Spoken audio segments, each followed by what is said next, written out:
Why should your right to freedom of speech trump a trans person's right not to be offended? Because in order to be able to think, you have to risk being offensive. I mean, look at the conversation we're having right now. You know, like, you're certainly willing to risk offending me in the pursuit of truth. Why should you have the right to do that? It's been rather uncomfortable.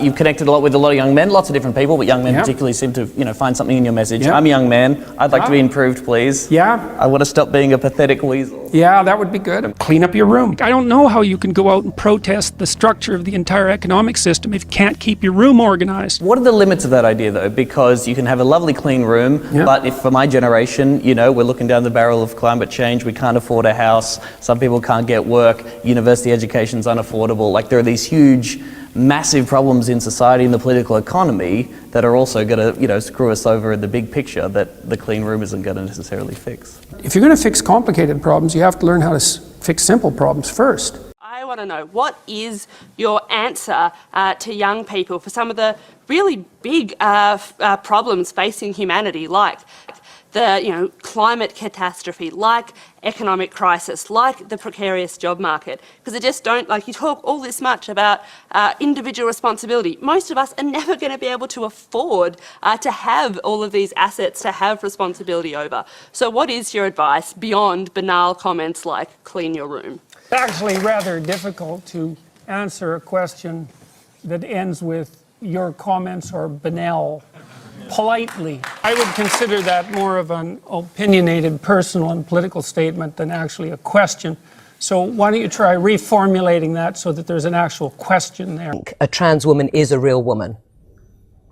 I don't really like the way those questions are formulated. I don't know what that means. What do you mean a real woman? Well, I'm asking you, in your mind, it depends what you think a real woman is, but do you think a trans woman is a woman? No. Why not? Because I think that women are capable, generally speaking, of having babies, and they have female genitalia, and they have an XX chromosome, and I think the biological markers are relevant. Interested in people being able to have different choices and having equality of outcome.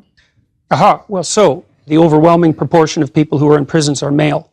Now, do you want to equalize that, just out of curiosity? What about bricklayers? They're 99% male.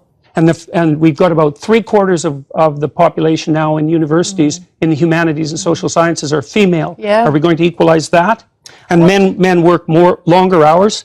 They work more dangerous jobs. They're more likely to move. They're more likely to work outside.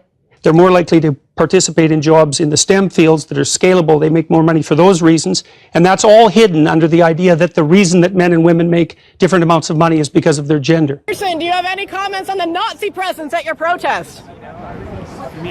The presence of Nazis and white supremacists assaulting people at your protest. Do you have any comment on that? Yeah, I don't like Nazis. Well, that's highly debatable.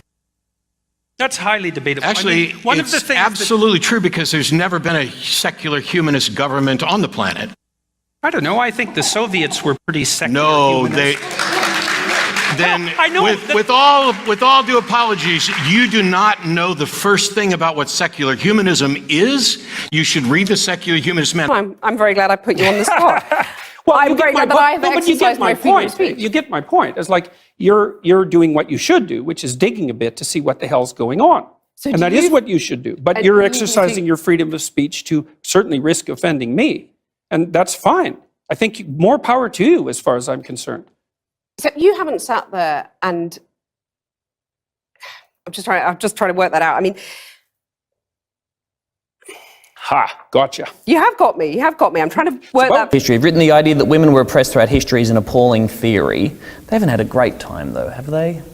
Who has had a great time in history? But men have had less of a Really? Have time. they? Have they? By what standard? By what standard? Well, I'm just saying, if you're a woman... How about war? But it took longer for women to get the vote, and women belong to their husbands, and in this country, one woman dies every week from domestic violence, a man dies once a month, I believe, from that same cause. Aren't there some clearly obvious things that women are victim of as a result of their gender? There are inequalities in the catastrophes that the genders are subject to. And so, look, first of all, there's some things we got to get straight.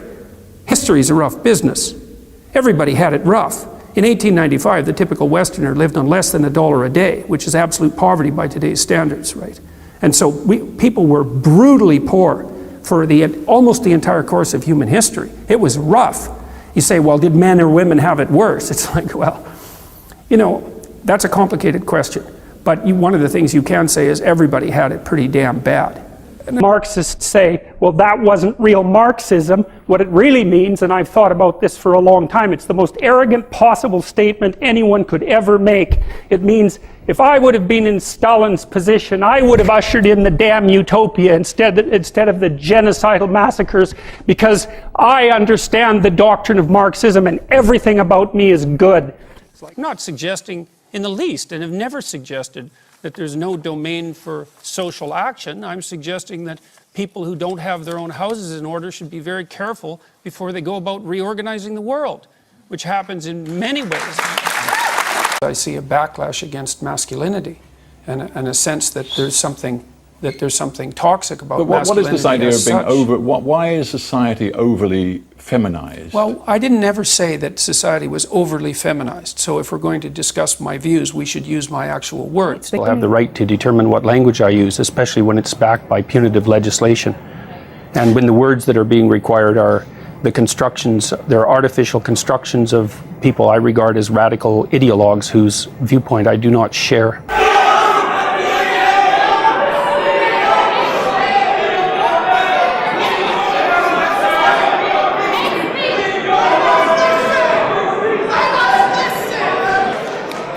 That's pure narcissism at work, by the way. A question for Professor Peterson. Why do you feel that someone's personal gender identity and pronouns infringes your free speech?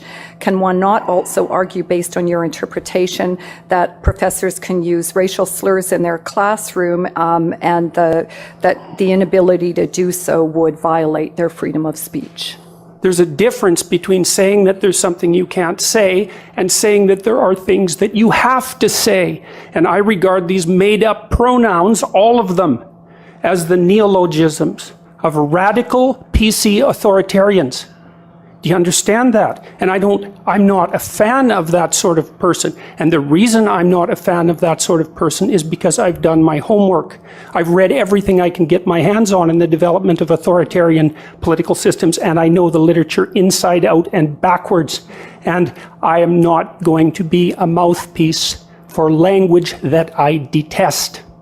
I was thinking the other day, a journalist asked me why why people are responding so positively to what I'm saying, the young men, for example, and I thought, why? Yeah, that's a good question. He says, well, I'm actually on their side.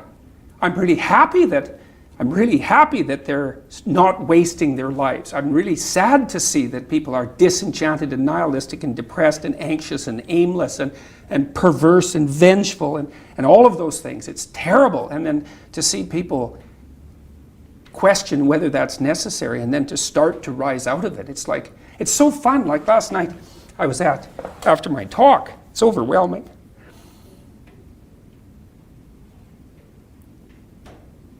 I don't usually think about these things, but I was after my talk last night, and so all these people line up and, you know, they have their 15 seconds with me, and they're kind of tentative. They're excited and attentive when they come up to talk to me, and then they have, 15 seconds of time to tell me something. I'm really listening to them, and they're hesitant about whether or not to share the good news about their life, and I think it's often because when people share good news about their life, people don't necessarily respond positively. They don't get encouragement, and people need so little encouragement. It's just unbelievable. And so they'll tell me something good, and I think, oh, that's so good. If somebody says, oh, I'm getting along way better with my father. I hadn't seen him for 10 years, and now we get along. It's like, God, great. And then the power of that, you can't overstate the power of that for individuals to get their life together. The individual is an unbelievably powerful force, and every single person who gets their act together a little bit has the capacity to spread that around them. It's a chain reaction, and so it's a lovely thing to see. And that's fantastic.